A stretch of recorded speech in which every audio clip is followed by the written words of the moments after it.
Hello, and welcome to another edition of the Florida Sportsman Action Spotter Podcast. I'm Captain Rick Riles. Hey, we're going to have a lot of fun this afternoon, and here's the plan. We're going to make a quick stop over in Paradise at Nosara Paradise Rentals, and we're going to check in with our buddy Craig Sutton to find out if they're about to get back into their season. Let me tell you what, they had marlin fishing over there in August and September this year like I have never seen before. And I want to find out how their season's starting out. Then we're going to hit the coast of Florida. We'll start up in the northeast corner with Captain David Voorhees, work our way down through the Keys, up through the west coast, and out through the Panhandle. Now, the Mullet have certainly moved since we've been together last, and I got to tell you, this time of year, everything depends on the Mullet run and what they're doing. But I know there's been some good offshore fishing, too, as our water temperature begins to drop. Shockingly, our mangrove snapper fishing, which usually wraps up in early September, is still going just as strong as it can be. I don't know how many parts of the state that applies for, but I know in the northeast corner, we're still catching them like crazy. But let's get it rolling tonight. The Florida Sportsman Action Spotter is brought to you this week and every week by Yamaha. Reliability starts here. By Shimano, bringing people and nature together. By Tournament Master Chum, it's the best chum on earth. By Nosara Paradise Rentals, your dream vacation. By D.O.A. Lures, the unfair advantage. And by Young Boats. You want the finest in flat span offshore hybrids? You need to check out youngboats.com. All right, let's get it started with checking in with Craig Sutton over in Nosara, Costa Rica.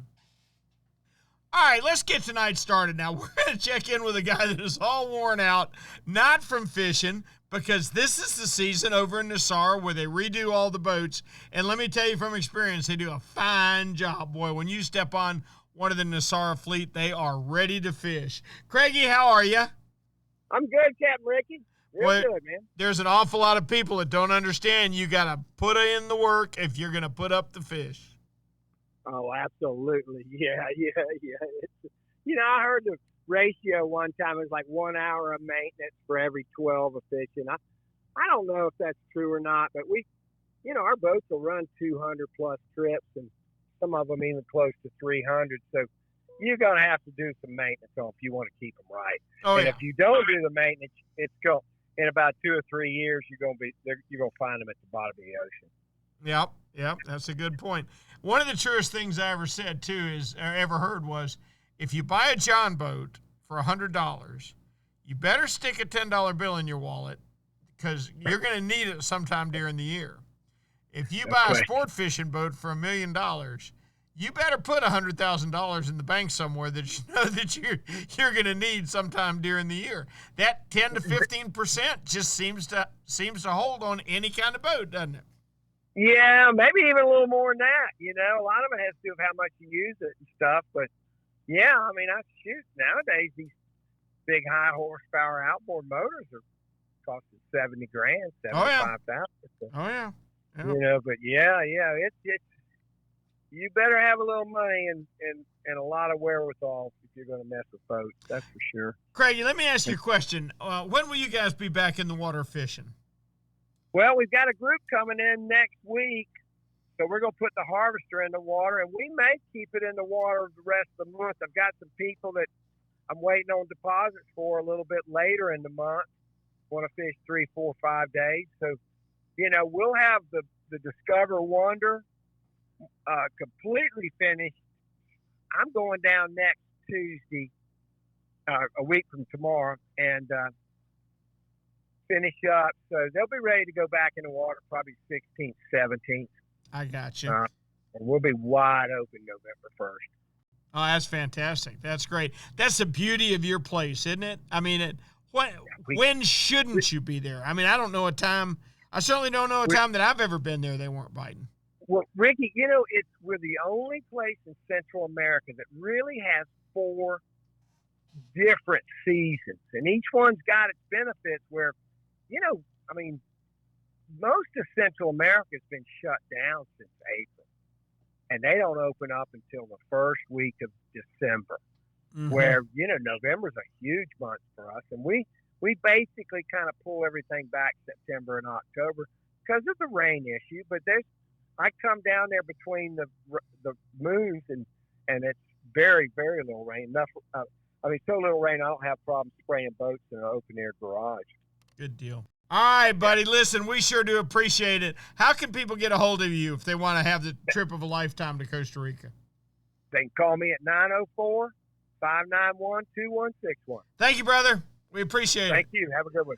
Craig Sutton from Nosara, Costa Rica. It's time to get rolling with Northeast Florida. Let's check in with Captain David Voorhees. How are you, David? Hey, Ricky, couldn't be better, man. Couldn't be better. Good. I'm glad to hear that. Tell me about your fishing. Oh, it's just been on fire lately. This little bit of change in weather, man. It's just what we love up here in Northeast Florida. People ask, hey, you live in Florida. The reason I live in Northeast Florida is because of this. I love this little bit of cold we get. Of course, it hasn't hit us yet, but I love the weather change. And, man, it really fires these fish off. Not only do they start biting good with the mullet run in full swing, but with that water temperature down a little bit, they tend to fight a lot better. You get a lot better fight out of that fish than you do in the hot days of summer where, they fight a little bit and then they pretty much just give up on you. They just run out of oxygen. But it's been really good, and especially on the redfish scene. Been going out quite a bit lately. And, we got these high tides that we like to fish this time of the year. And, I get clients, they come in and they have to fish a certain time. Either they're going to a football game or something. So they don't really get to let me pick the tides always. But, this time of year, we've been catching them on high tide. We've been catching them on low tide. And that says a lot about the bite when you can go pick either end of the tide and do good at both ends of the tide. Yeah. Now, this week, Ricky, I found a lot of my good fish back in the creeks.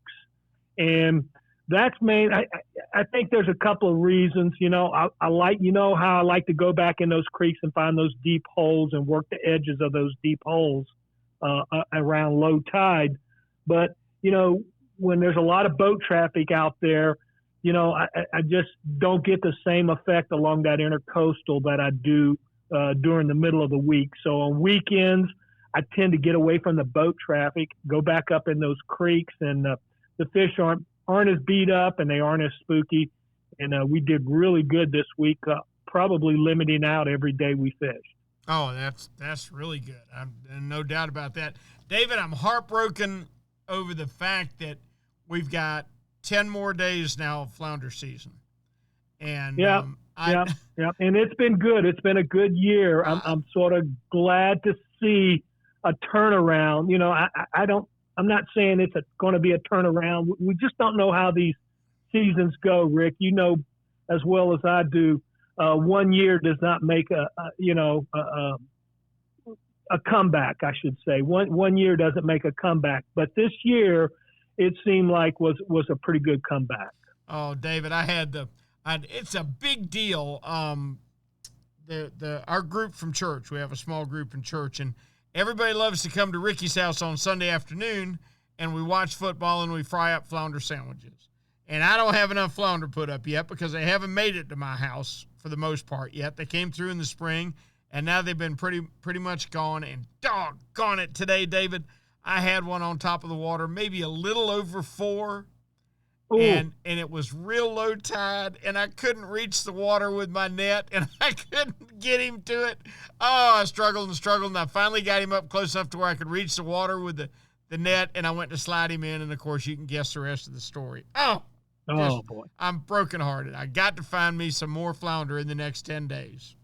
Yeah, that's the thing about a flounder. He usually doesn't fight really good until he gets inside that boat. And I've seen so many people lose flounder that way. They think they don't have a big one, and they're bringing it in. I don't know, because sometimes they just glide right on in, Right. They're not really fighting. But, boy, when they see that sunlight, it's a different ball game, especially when you got one that's, 3, 4, 5 pounder. That's a nice fish. And that would have made quite a few sandwiches, Ricky. That's it. That would have got me through a whole Sunday if I'd have got him. But one thing you can count on, I'll be fishing at dawn the next 10 mornings, and maybe I'll Maybe I'll get lucky a few times. David, we sure do appreciate it. Just for the record, our offshore fishing is finally getting better. You know, we haven't talked about it much, but I just got off the phone with Captain Robert Johnson, and they're still catching mangrove snapper like crazy, and they're still coming way up in the water like they do when they spawn. And that I've never heard of that in October before. His son had, I think, 10 today. And we're starting to pick a few mahi. He had 4 nice mahi swim up behind the boat that he caught too. So maybe things are getting better offshore too. It sure sounds like it. I'm ready for this cool front to get here this weekend and chill us back down again, Cap. Please tell me. Yeah, it looks like it's going to blow though, but you know we'll see how bad it gets. It's not going to be too bad for the inshore, but it's for you offshore guys. I don't know. Oh yeah, it'll shut down the ocean for a few days. I'm pretty sure. But we'll find out about it next week, Dave. I hope we get to talk to you then. You know it, Rick. I'll be here, buddy. Thank you, Captain David. Captain David Voorhees from right here in Northeast Florida. That means it's East Central Time. Let's check in with Captain Jim Ross. Jimmy, how are you? Doing fantastic, Rick. Good deal. I'm glad to hear that. How's your fishing? Fishing is a little off this week again. We've had some good bites offshore. We've had some big wahoos. We've had nice amberjack action. We've had some big gags. The rest of the bite is just a little slow for us right now. The blackfin tuna, the dolphins, the sailfish just really aren't doing much for us right now. So it's kind of interesting that, you know, some of those species maintained from, you know, that bite from last week to this week, but none of the others have really picked up. We're kind of looking for them to do that because the water temperatures are starting to drop just a little bit down here. And we're expecting more bait fish and more predators to move in as it does. Are you seeing lots of mullet in the surf? No, we still don't have very many mullet. We're in between right now still, it looks like. We are having a little spurt here, a little spurt there, but the main first part of the group that came through is now down somewhere around St. Lucie, from what I can tell. And the second / the rest of it, I should say, is probably still up real close to you guys. We don't have a whole lot in between. In fact, there was a huge void this past week in the lagoon systems, the Mosquito, Indian, and Banana River lagoons, because there were no mullet. You had to run miles to find mullet, and the pods you would find were very small. So what we actually ended up doing this week was going back to that midsummer time pattern and concentrate on those glass minnows and throw smaller baits.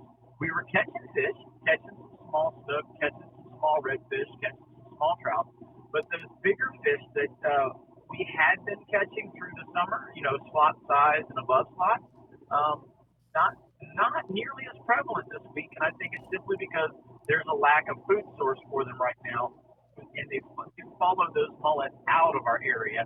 We're just waiting for the next wave to begin so that more predators will come in. Yeah, Jim, I think you're exactly right, and I think what happened is that last cold front got them out from here, got them moving, and then it warmed back up again, and now it just seems like they're just kind of milling around. It's not cold enough for them to run down south, and it's not warm enough for them to come back up north. But I can tell you, we got a front coming this weekend, Cap, that I believe will send them howling your way. Well, you know, not that the fishing has been bad. It's just been different, and you've had to alter your patterns, you know, go to smaller baits, downsize your presentation, go to that finesse type of a presentation. That's really working right now on the smaller fish that have remained in the area. Now, as we get those bigger mullet coming through, and the sharks, the tarpon, the king mackerel, the snook, the big bull redfish, all of those species start to chase them, that's when we're really going to start to see, you know, those big mullet coming in and those big predator fish chasing them again. And, you know, if anybody that's fished mullet run has an idea in their mind of how they want it to be and how it should be, well, we're in between that spot right now. We're in the no man's land right now, but it won't be long. They'll be coming. Yeah, they absolutely will, Jimmy, as they always have, and it seems like every year we get more of them. It's one of our truly great success stories. I think we need to learn more from our management of mullet and redfish, to me, when it comes to other species, because we've sure got some work to do. If we get apply it to pogies, wow, we'd have. Yep, we need to do that too. I don't disagree at all. Hey, Jimmy, we appreciate the heck out of the report. Please tell me we can check with you next week. I look forward to it, Rick. I'm looking forward to that cold front, bringing some more mullet and some more predators down, and hopefully that offshore bite will turn on for the rest of those guys that aren't able to go high-speed troll for those wahoo or deep jig for those groupers. And I'll have a better report for you on the offshore side next week. I am ready for blue jeans, my boots, and a jacket. Thank you, brother. Take care. You know what Yamaha Outboards love? The genuine formula and consistency of Yamalu marine engine oils. Outboards are subjected to punishing conditions like high loads, salt, and humidity, a mix that automotive oils can't handle. Yamalu full synthetic and marine performance formulas are certified to protect against friction and corrosion for reliable performance every time. Find Yamalu marine oils at your nearest Yamaha Outboard dealer. Locate them at yamahaoutboards.com/dealers. Yamaha, reliability starts here. Hey, Raj, being consistent is a mark of a quality product. If you've been Florida's #1 chum for over 10 years, there's got to be a reason. For 10 years, Tournament Master Chum has lived up to his name. That's why more tournament pros insist on Tournament Master than any other chum. It's the only chum with Menhaden milk mixed right in. That means it gets the scent out faster and deeper than any other brand of chum. It comes in a grind size for every species from kingfish to catching bait. Your fishing time is way too precious to use second-rate chum. Bring the action to you by insisting on Tournament Master Chum. It's worth every penny. When you're ready for the finest in custom-made flat spay or inshore-offshore hybrids, you are ready to meet the Young family in Inglis, Florida. For over 21 years, the Young family has built custom boats one at a time for every type of fishing. Nothing can sneak up on a flat quite like the Gulf Shore flats boats, and I've never fished a better hybrid than the Young 24s and 27s. Rob Young is a naval architect who takes tremendous pride in each and every build for each and every customer that wants their boat custom built exactly the way they want it. Is it time for you to move up? Are you ready to own the finest boat built? Then you need to visit the Young Boat Facility in Inglis, Florida, or check them out online at youngboats.com. Our thanks to Jim Ross for a great East Central report. Now let's hop on down south. Why don't we pull over in South Beach and check in with the mayor of South Beach himself, Captain Alan Sherman. Alan, how are you? Hey, Rick, I'm doing fine. How are you? I'm doing excellent. Good. Except we only got 10 more days to flounder fish. Okay? Oh. And they're closing it. I don't guess you guys get involved in flounder too much down there, but they're closing flounder in Florida October 15th till December 1st. Wow. And October when? October 15th in 10 days till December 1st. Dang. Okay? Why is that, though? Because we're starting to run a little short on flounder, and that's when they aggregate. That's when they aggregate to spawn. And so, Dang. And that's when I usually start fishing for them, is around October 15th, or so. Yeah, not this year, Cap. But well, we don't see too many flounder in our area. It's always a surprise when we hook one, but sometimes we get them up to 5-6 pounds, and it's always fun to do that. We don't see a lot. Today on my dock, I'm trying to fish at daylight every morning from now till then because it's a big deal at my house. After church, a bunch of our friends from church come over and Ricky fries up flounder sandwiches for everybody, and it's a big deal. We've done it every year for 20 years, and I don't have enough flounder, and today on the dock I had one about 4 pounds, Alan, all the way to the net, and he came off. I couldn't stand it. My goodness. So it's been a hard So what are day. you going to substitute now with? I'm thinking, I wonder how Mrs. Paul's fish sticks are going to go over. There you go. That may not work. Tell me about your fishing in Miami, Cap. All right. The best way I can describe it is asking an hour. Yeah. And the reason for that is because it's changing by the hour. Every time a school of bait comes through, it moves and another school takes its place. So it's getting very exciting here. There's tarpon, there's snook on the beaches, big jack crevalles, barracudas, sharks, ladyfish. There's even been a few reports of some Spanish mackerel showing up. So, it's like if you're there at the right moment, the fishing's outstanding. If you miss it, stay there for a little while, and it may come back, and another group may show up and keep you busy for a while. But, you can't ask for a better time of the year to be fishing. It's getting cooler, bait's easier to catch, and now you can use almost anything in your tackle box to catch a fish. Oh, that's so, the offshore side, haven't been great, but it's still been good. There's dolphin out there. They're scattered. There's been some big pieces of bamboo coming through. And when it does come through, there's been dolphin underneath them. Been a lot of wahoo underneath these pieces of bamboo. And if you're out there looking for them, keep your eyes up. And the reason I say that is the frigate birds have been tracking these pieces of bamboo because there's all kinds of life underneath it. And it's making an easy shot for these frigate birds to come down and grab something to eat. Talked to a neighbor of mine the other day. He came across one of these big pieces of bamboo and dropped a butterfly jig down 300 feet. He said there was just all kinds of bait around that piece of bamboo, but no dolphin. Mm-hmm. So he dropped the butterfly down 300 feet, started jigging it, gets a hookup, catches a big fish, and it following it, probably another 30 fish. I think they caught a dozen, released a bunch, kept some, and to top it off, they got 8 wahoo. Yeah. So wahoo are notorious for hanging deep under floating stuff. That's an excellent point. For sure. Closer in, there's been kingfish on the reef, 5 to 10 pounders. Sometimes they'll fire up and you can catch a bunch. Otherwise, you'll get a few before they shut down. There's been some blackfin tunas, mostly around 200 feet of water on current rips. Bonitas, of course, barracudas and sharks. But on the bottom, a lot of mutton snappers. Good. Anywhere from 60 feet on out to 200 feet of water. Some are on wrecks, others are on ledges. And then on the outside of the reefs, there's been fish as well. Fishing like, a whole ballyhoo or a plug where you cut the head off and the tail. Whole Spanish sardines have been deadly.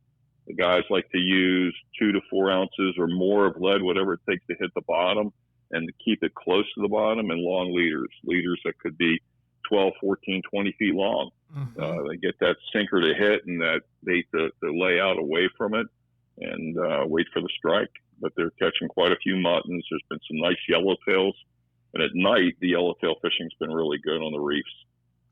Inside in the bay, on Friday, we had small muttons, yellowjacks, barracudas, a tarpon, probably a half a dozen, maybe a couple more than that, snook. One fish was 22 pounds. The other one was 12 pounds. And the snook ate, the big fish anyway, ate finger mullet. I came across one school of finger mullet, had maybe 20 baits in it, made a cast, got 5 of them, and we got a strike on every one of them. So there's the fish to be caught for sure in the bay. Was in Flamingo yesterday on an all-day trip. Had a grand slam, the tarpon, the snook, the redfish, the trout. So lost the Goliath grouper, lots of sharks, plenty of fish to catch there as well. Well, the good news for you, too, is, Alan, is the mullet are still here. and they got a long way to go to come from me to you, but they're headed that way. Some are already here. Yeah. The reports are the guys that are fishing the beach are seeing the schools, are seeing the tarpon go through them. Bigger mullet, not so much the finger mullets yet. So I look forward to when they get here because that's when it really takes off. Yep. You're right, though. It's a great time of year, and it's only going to get better for the next 6-8 weeks. Ain't no doubt about it. Right. Captain Allen, as always, we so appreciate your report. Please tell me we can check in with you next week. I look forward to it, Rick. You got it. Thanks. Captain Alan Sherman from Get 'em Sport Fishing Adventures. All right, now we are going to head on down to Alamorada. If you remember, we had Captain Nick Stanczyk with us for so long. Well, Nick has sent me a picture of their newest baby to go on top of their other baby. He's a little tied up. We've got Captain Brandon Storin from down at Bud & Mary's in Alamorada. He's run the Stanczyk boats for a long time and a great guy. So let's check in with Brandon and see what's happening in beautiful Alamorada, Florida. So it is indeed our pleasure. Bud & Mary's has got to be the fishiest place maybe anywhere on the East Coast until, I don't know, maybe you get to the Outer Banks, but certainly the fishiest place in Florida, and that's where we find one Captain Brandon Storen. Brandon, how are you? I'm doing great, Rick. How are you doing? I'm doing excellent, buddy, except I lost about a 4-pound flounder at the net this morning that I really needed for flounder sandwiches this weekend. Well, you know what, Rick? There's always a bigger one out there. Man, I hope he swims under my dock tomorrow morning because I'm gonna be back there. You can count on that. Tell me what's going on. Tell me what's going on in Islamorada. Well, 'tis the season. Fish are moving. Here we are in October. A lot of weird things are happening. Late summer out front, we're getting a lot of bigger mahi right now. Some nice gaffers, and a couple handfuls of slammers are showing up at the dock each day, which is really cool. Also, mutton snappers are heating up and getting really shallow, finding them in a patch crease and sometimes just off the flats even. As far as outback, the mangrove snapper bite has been really hot. They're getting bigger. They're coming back from the reef. The snook and reds are really showing better numbers, especially redfish are coming down more and more each day, along with sea trout. Tarpon bite kind of dwindled away a little bit, but we're expecting a little bit of that mullet run to pass by us this month, and that will flare up a little bit of a tarpon bite. That's pretty much what's going on out front and out back. Brandon, I can tell you that the mullet, we had a bunch of them about 10 days ago when we got that first cool front come through, and they made it on down to about Melbourne. And by then it warmed up, and now the ones that are in the river up here in the St. Johns and the ones that are north of us are just kind of holding. I mean, they're just milling around. The water temperature is really still too warm for them to boogie down all the way to you. But I got to tell you, there's a ton of them here, and they are headed your way on this next front, I think, that's going to be coming up this weekend. Well, we'll welcome them with open arms. Yep. Can you imagine how rough it must be to be about a 4-inch finger mullet, to pull out of a river in South Carolina somewhere and think, I got to make it to the Keys without getting eaten. Yeah, it's the last thing I want to be reincarnated to, that's for sure. No, sir, No, I don't want to be a pogey. I don't want to be a mullet. There ain't no doubt about that. Don't want to be a sardine. Well, that sounds like a great report. How are the sword fishermen doing? Have you heard anything from Nick and the boys? Yeah, actually, Captain Travis Dickens of the Water Damage, he runs Nick Stanzik's Old Freeman. Mm-hmm. He had the charter yesterday. They had a double. They had double header slammers while they're fighting double header swordfish, and they caught 4 yesterday. Ooh, my goodness. Talk about chaos. Any big swords? I think the biggest one was a 130-pounder. That'll do. Or 140. That'll do. But that's a really good fish, considering around the average fish might be around 80 pounds. Oh, yeah. So that's a really good fish. Yep, that's outstanding. And if they caught a big mahi? Yeah, the whole dock has been seeing at least a slammer offshore boat. The Kalex Captain Alex Adler, right? He brought 4 slammers home the other day. Now, give me a weight on those fish approximately about that, because everybody doesn't know. You and I know what a slammer means, but everybody doesn't know. It's the one I like to say 30 pounds and up. You get him in the box, you got to slam the lid shut. So that's right. So he doesn't come flying back out. Over 30 pounds is a very good Keys dolphin. There's no doubt about that. That's right. That is a stellar report, my boy. I'm proud of you. Please tell me we can check with you next week. Oh, absolutely. You got it, Cap. We'll talk next week. Thank you, Brandon. Thank you, Rick. You're the man. Captain Brandon Storen from Bud & Mary's in Islamorada, Florida. Time for 10,000 Islands, and you know what that means. It's time for Steve Dahl. Steve, how are you? You know what, Rick? I couldn't be better. And there's a big reason for that is it's October. Yeah. It doesn't get much better than this in our area. Is that your favorite month of the year? Yeah, I'd say October. October and May. Yeah, those are my two very favorites. I think that's pretty synonymous with Florida in general, but for sure in our area. And it's the calendar says October, and the fishing's been good for a couple weeks leading into October, but the weather we finally got a little bit of break in humidity the last probably 7 days. It's still warm. Water temperatures are still in the 80s. But the fishing's responding, so it's kind of weird. The calendar is holding true. The fish are here. They're set up a little bit differently than they normally are, but we get another nice little cold front or two, which that probably means it's gonna extend our bite all the way through November, which is great. And the redfish is kind of the king of October. We affectionately call it Red October, and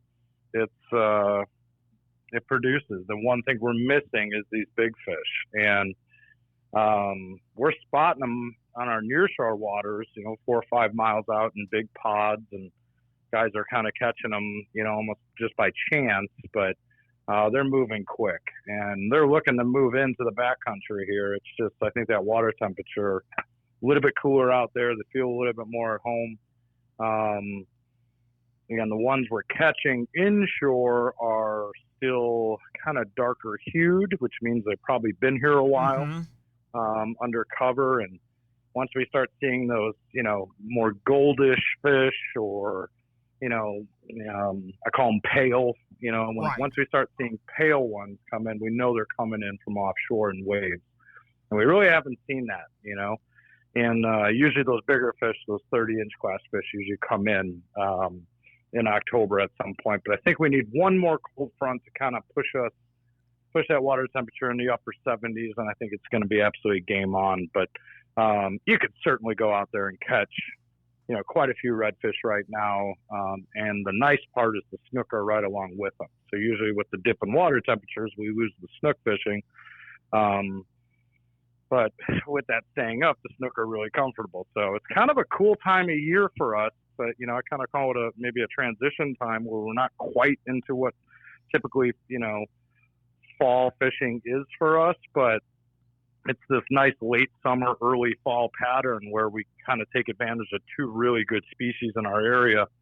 And they're kind of, in the same areas, basically the outside, southernmost outside islands dotting the Gulf all the way around to the west side over by Marco Island. The fish are set up on hard bottom areas, shoals, oyster bars, sandy points, things of that avail. Find hard bottom, you'll find bait, and you're going to find a ton of, roaming redfish, especially on the lower tides, and some nice bonus snook in the mix. So it's been really good. Good deal. Cap, we appreciate the heck out of it. Have you heard anything from offshore? Yeah, that bite's also doing really well now too. I kind of always divide this up into backcountry, nearshore, offshore, and all three are doing really well. The red grouper have turned right back on, which is kind of a good thing. But you got to be careful what they're moving stuff around right now, but what you can keep. So you got to stay on top of your limits and what is harvestable right now. But there are plenty of snapper out there. You got to be careful with lane snapper in that regard too, in federal waters. So keep that in mind. So all these typical fall fish that we're used to boxing up, and a lot of folks are coming back from, up north, opening up their places for season. So, if you're listening, please, take, 5-10 minutes, make some phone calls to area bait shops. They'd be more than happy to help you out, or your captain that you usually go out with. Or just simply go on to myfwc.com, and, updated regulations are on there. So for you guys that are going offshore, check NOAA. Their website's up to date. You can sign up for text alerts and get them right to your phone when they make closures or make openings or any revisions, to their regs. So right now it's kind of a time you need to be on top of that stuff, because there's a lot of stuff changing. It seems like by the week in the last several weeks. Yeah, you're absolutely right.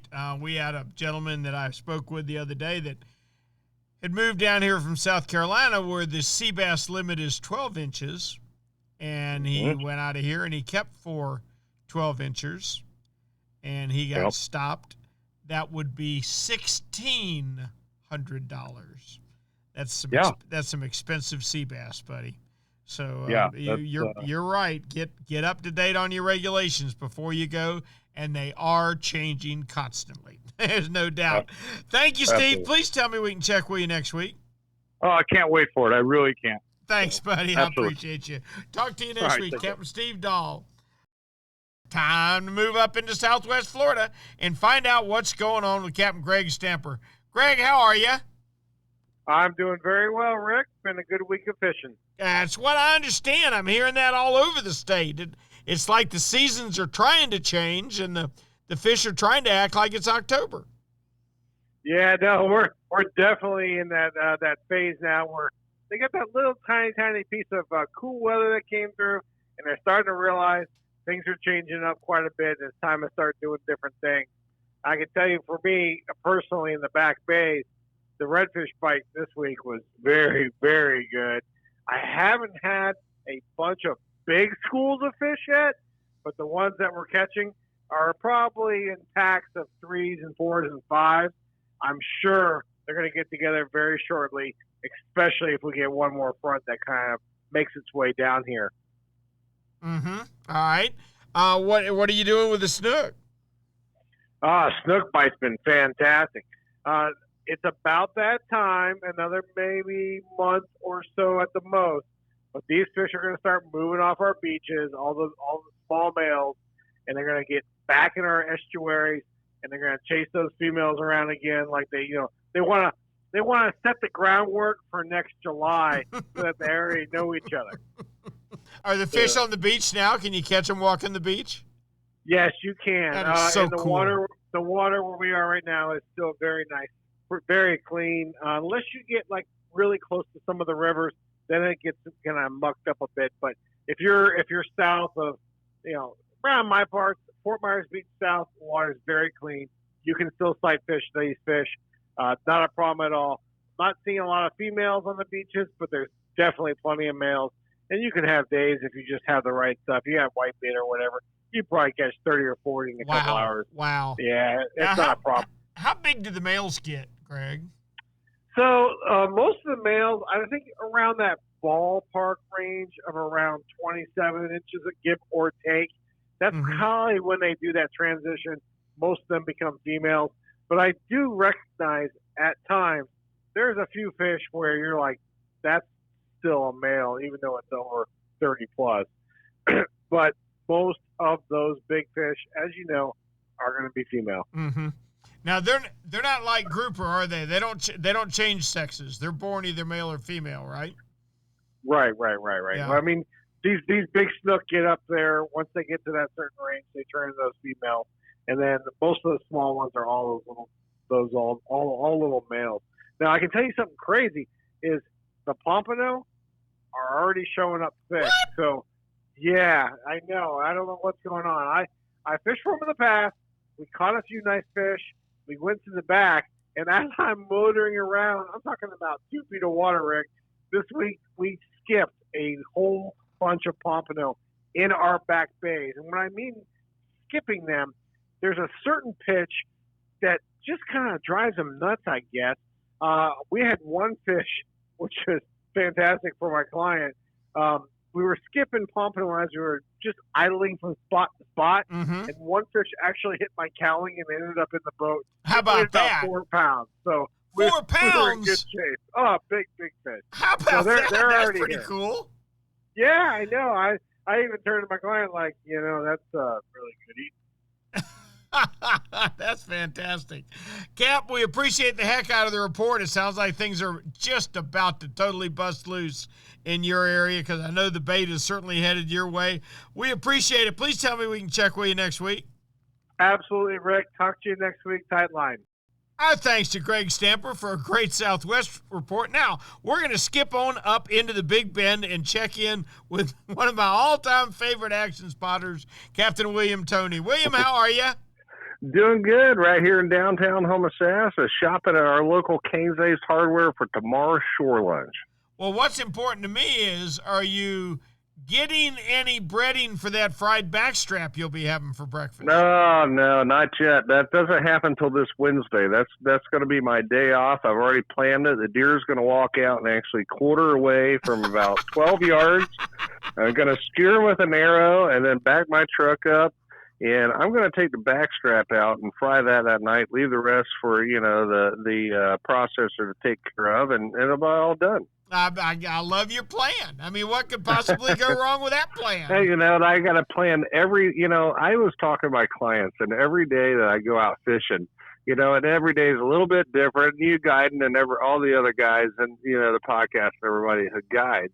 I go, before I fall asleep at night, I have my plan set on how the fish should bite and how the day is going to go. And when it's all said and done, I go to bed and wake up in the morning, and dang it, every once in a while it does happen, but a lot of times you got to go to plan B.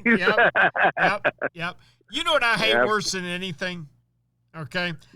I will set in my mind, because when we run an offshore trip off of Jacksonville, it's 68 miles before I put over. So it's a long run.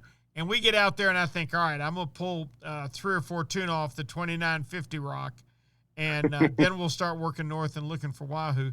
So I'll get down to the 2950 rock, and the tuna won't be there, and we'll drag for an hour, and I'll say, okay, all right, time to bring them up, and we'll head on up the line a little bit. And as we start to bring them up, bam, here comes the tuna.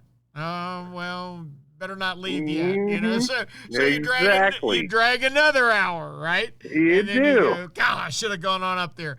Bring them up. Bam, here comes another tuna. It'll drive you crazy. You don't know when to hold them. You don't know when to fold them. Rick, on a lot of my charters and stuff, I'll say, okay, guys, we've been drifting for a little bit. No bite, no anything like that. I said, let's give it 3 casts. And in 3 casts, I say, if we get a bite, let's hang out a little bit longer. And sure enough, it always happens. And what's happening here on the Big Bend, a lot of our trout are in a very tight area. So yesterday fishing, we were about to give up. I was totally down on this spot, and bam, we hit a trout. And while that one was reeling in, the other 2 anglers both hooked up. And we sat there in a 15-minute span, had almost 3/4 our limit, right there in one spot that was probably 30 by 50 foot square area. So it pays to be a little more patient and say, well, but is your season enough to know when it's time to move? Yeah, I can hear my daddy whispering in my ear, don't leave fish to find fish, son. Right. Don't chase those greener pastures. That's right. Turn that radio down sometimes, That's exactly right. But William, with the trout schooling tight like that, isn't that usually more a product of cold water? Don't we see more of that? I know here in Northeast Florida, we see that when the water gets real cold. It is very true. And in fact, it's kind of funny this year. We've had a lot of rain in our area here in Citrus County and all up the Big Bend. So what it seems is the water is really dark. Now, we went from a 75-degree water temperature. We're back up this week to 82, 84 degrees. So it's kind of funny. I was thinking back last week, a lot of guys were struggling in the area for trout. We were catching fish, but, a lot of shorts, a lot of short triple tail, getting a redfish here or there, and it was just a little bit off. But then there was years back, I thought one time there was a group trip at Atlanta Fishing Club. We had almost 13 boats on that. Prime time, October, cool in the morning, water very clear, kelp everywhere and everything. And it was like just prime conditions for all kinds of inshore fishing. Only 7 trout were brought in by 13 guides, which, it was a tough time. But, it happens like that. But what I could tell anglers here on the Big Bend right now, it is a change in the tide. As soon as that tide goes slack on a outgoing and it turns into incoming, that little window, it's about a 30 to 40-minute window, is when you need to be in your spot. It doesn't take but one trout for it to happen. And when it does happen, sit there and stick with it. In fact, I don't have a trolling motor. I use my push pole to just push us and stay right in that area. And we, like I said, we had our, almost our limit. We had 12. I had 3 anglers on board.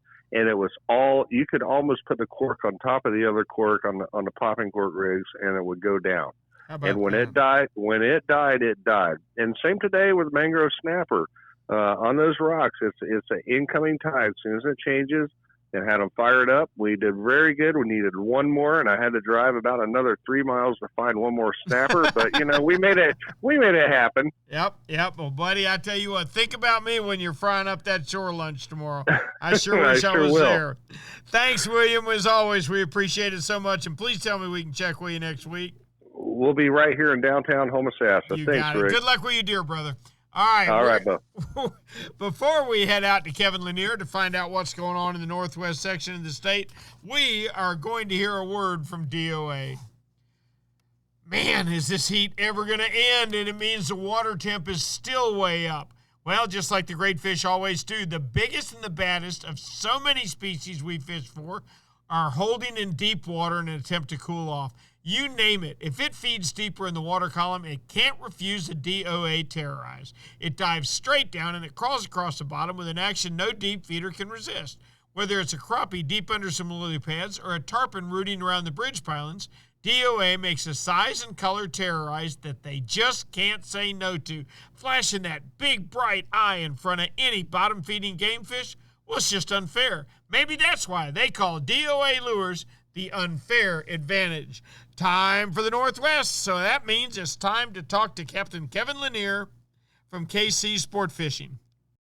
Captain Kevin, how are you? Hey, I'm doing great, Captain Rick. How about yourself? I'm doing fine. Tell me what's been going on in the Northwest area. Well, Captain Rick, we've got a break from the rain. We've had some good weather, and I will tell you that the inshore fishing up here has just turned on like there's no tomorrow. I mean, the trout bite, the redfish bite have all been really good, but it's been a late afternoon, early evening bite up till right at sunset. So the guys that are willing to hang out there a little bit, they're doing really well. Bull minnows, live shrimp, D.O.A. shrimp below popping cork, all those are doing it. But sometimes that bites right the last half an hour before dark. Mm-hmm. I got you. Have you been able to get offshore at all? We have had one offshore trip. We did really well with some vermilion snapper. We threw back a lot of trigger. We threw back a lot of red snapper. But we did wind up getting, a blackfin tuna. Good. So they're making our trips really nice. A lot of fun. Oh, yeah. Man, I tell you what. How big was your tuna? Mid-low 20s. Okay. So I know you had a whopper there last week. And yeah. That's one of the fish, the two fish that I would say for 2021 that have just been out of the frame better than usual around the whole state have been mangrove snapper and blackfin tuna. Oh, absolutely. I can tell you I caught more this year than I have in the 5 years combined that I've been doing this here out of Mexico Beach area. How about that? No, I know. Now right. is that because you've been more dialed in on fishing your flatlines, or is it just because there's been more blackfin tuna? There's got to be more blackfin tuna because we fished these same areas for years. Gotcha. And we always put out flatlines, but just seems like the blackfin tuna moved in a little closer this year. Good. Well, that's a good thing, right? Okay. Oh, yeah. Yeah, it's a great thing. We'll take that. Now, Kevin, looks to me like we got some cool weather on the way, and I think that's gonna improve everything dramatically. But we'll see. It's awfully hot for October. There's no question about that. So please tell me we can check in with you next week. Hey, we'll be here next week with bells on, and we'll do some more fishing this week and have some things to tell you about. Well, I hope you do just peachy. I always do peachy. You know me. I'm from Georgia, so that's the number one thing. Gotcha, Cap. Talk to you next week. Thank you, Kevin. Captain Kevin Lanier from the Northwest section. Before we head on out the Panhandle, let's get a quick word from Shimano. The year was 1953 when one of the true pioneers of big game fishing in America hung it up. No, it wasn't any of us. It was none other than Ernest Hemingway. I just don't want to do it anymore, he's credited with saying. The tackle has become so sophisticated that the fish just don't have a chance. Can you imagine that in 1953? Can you imagine walking him through the aisles of strike zone fishing and showing him the latest and greatest from Shimano? Can you imagine handing him a Saragossa spinner that weighed less than his bait did back in his day and could put more torque on a rampaging tuna than those giant old Von Hoff reels of his day? No, Ernest, I'm afraid you left us way too early. The fights with the great fish are still going on, and guess what? Sometimes we still get beat. But if I were a sea monster of your day, I think I'd rather do battle with you than face the tools that Shimano has stocked in Strike Zone some 68 years later. That means it's time to head to Lower Alabama and check out the Panhandle with Captain Tyler Massey. What's going on, Tyler? Hey, Rick. How you guys doing? Oh, doing excellent, buddy. Doing excellent. How's your fishing? Any more white marlin? Yeah, so it's still been pretty good. You know, the guys that are going out there, doing dredge fishing, we call it, or teaser fishing.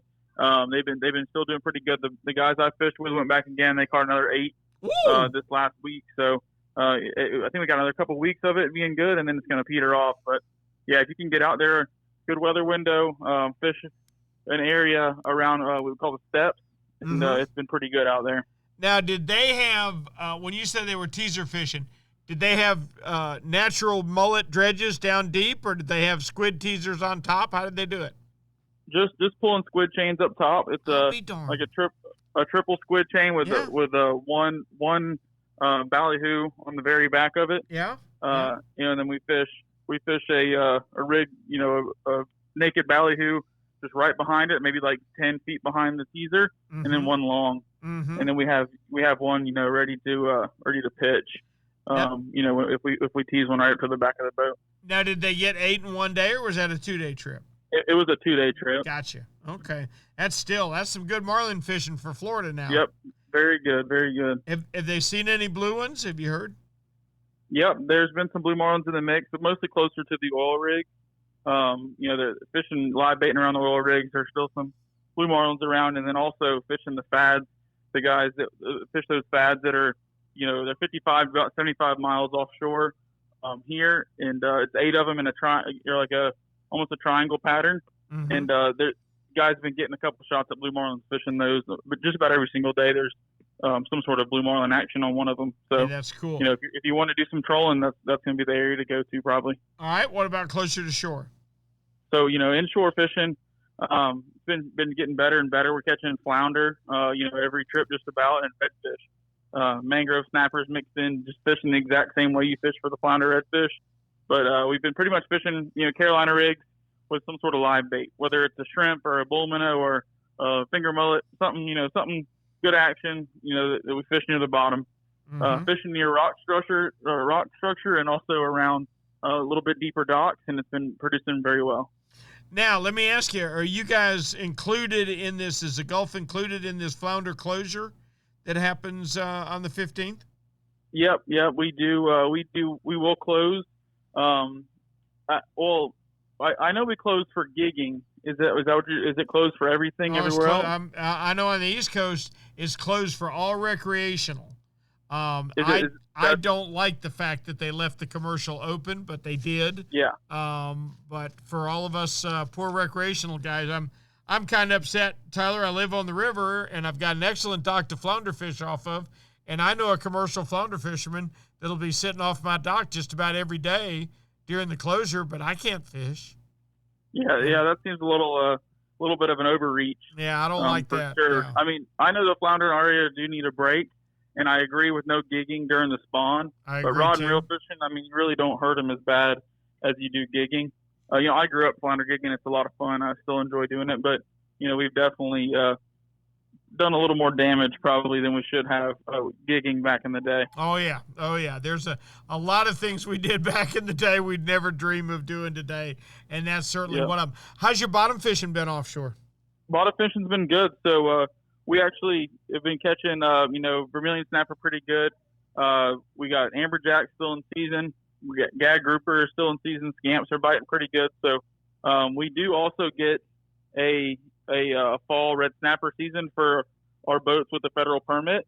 That's going to run from October 15th to November 6th. So we're going to get another 3 weeks of red snapper fishing for the fall, and it should be some excellent fishing. Some of the best red snapper fishing of the year happens in the fall, and we're looking forward to that. Oh, that's excellent. That's a great report, Tyler. I'm so glad to hear it. I think we're going to get a little cold weather coming up here pretty soon, and I think that'll get everything moving for us. Thank you, buddy. All right, Rick. We'll see you guys. Talk with you next week. Tyler Massey wraps up what has been a very busy and a lot of fun report around the state tonight. Everybody seemed to be in a really good mood, and for the most part, only that central Florida on the East Coast area, they're kind of stuck where the early mullet have gone past them and the later mullet haven't got there yet. They don't have a lot of bait to fish on. Everybody else is crazy about how good the fishing has been. I know it certainly has been up here in Northeast Florida, and the mullet are around. Maybe not quite as thick as they were on the last cool front, but we got another cool front right around the corner, so they're going to be moving soon. Once you get down south, Alan Sherman said the fishing's just as good as it gets. I couldn't believe Captain Brandon's report out of Alamorada about the slammer mahi that they're catching. They're doing good on swords, but boy, they're catching several mahi over 30 pounds, which is very, very good to see. Come on around the West Coast, and it's a hunt for red October. All the guys are catching redfish. Snooker's still on the beach. Bait is just arriving there. It is all happening. You get on out Pensacola. How about 8 white marlin for a 2-day trip? You know what? They got a sneaky good little marlin fishery over in Destin in that area that not many people know about. I'd love to go over there and take advantage of that. I'm sure a lot of people would. Hey, I got to tell you, it's been a lot of fun for me. I sure hope you enjoyed this week's podcast. We try and bring you a great podcast each and every week. Please let us know how we're doing. You can go on the Florida Sportsman Facebook. You can go on any of the services to rate us and tell us how we're doing and give us any suggestions you can. You can ask us questions on the Facebook page, or you can email me, rick@floridasportsman.com, and I'll be glad to pass your question along to any of our expert action spotters. This week's Action Spotter Report was brought to you by Yamaha. Reliability starts here. By Shimano, bringing people and nature together. By Tournament Master Chum, it's the best chum on earth, I promise you. By Nosara Paradise Rentals, your dream vacation. By D.O.A. Lures, the unfair advantage. And by Young Boats. You want the finest in flat, spay, and offshore hybrids? You need to check out youngboats.com. Until this time next week, for Florida Sportsman Magazine, I'm Captain Rick Riles. God bless, and we'll see you on the Rick.